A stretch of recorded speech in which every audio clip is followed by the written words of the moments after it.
अब 6 तारीख को आपको पता होगा कि 6 तारीख को डीसीपी ऑफिस से हमें परमिशन मिली कि 150 लोग आकर के आप जंतर मंतर पे बैठ करके अपनी आवाज उठा सकते हैं।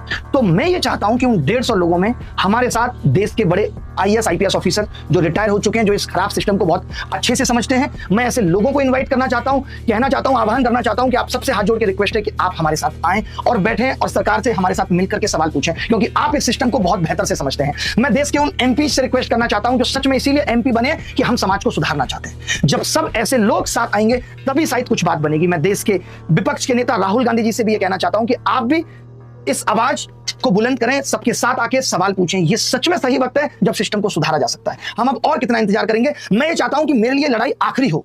मैं देश के एमपी जिनसे जो ये खुद भी कह रहे हैं कि हम आपके साथ मिलकर आवाज उठाने को तैयार हैं, हम नहीं चाहते। सोचिए आप कि इन्होंने शिक्षकों के खिलाफ एफआईआर कर दी, ये कितना गलत था। क्या कोई बता सकता है, क्या कोई एक ऐसा प्रूफ दिखा सकता है कि किसी शिक्षक ने कोई उत्पात मचाया हो?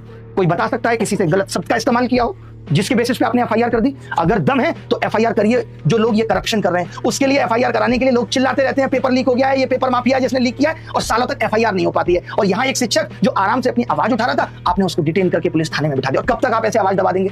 फिर आप कहते हैं कि ये एक लोकतांत्रिक देश है। बताइए। तो 6 तारीख को अगर हम 3 घंटे के लिए भी जंतर मंतर पे बैठ रहे हैं तो मेरी सबसे गुजारिश है, मैं अब कितनों के नाम लूं, बहुत सारे सांसद हैं, एक सबसे यंगेस्ट सांसद हैं पुष्पेंद्र सरोज जी। मैं चाहूंगा विपक्ष के नेताओं में राहुल गांधी जी, अखिलेश यादव जी, कि आपको नहीं लगता कि अब ये सच में वक्त आ गया है जब सरकार से एग्जाम सिस्टम पे सीधे सवाल पूछा जाए? और क्यों आप हम लोगों के साथ मिलकर के सवाल नहीं पूछ सकते? बताइए। तो मेरी आप सबसे गुजारिश है, जितने भी लोग, मैंने बहुत सारे लोग जो हमारे लोगों ने बताया, भीम आर्मी टीम के जो चीफ हैं चंद्रशेखर रावत साहब, आम आदमी पार्टी के अरविंद केजरीवाल जी, मनीष सिसोदिया जो कहते हैं कि मैं शिक्षा को बहुत बेहतरीन से समझता हूं, संजय सिंह, राघव चड्ढा, क्या आप लोगों को नहीं साथ आना चाहिए?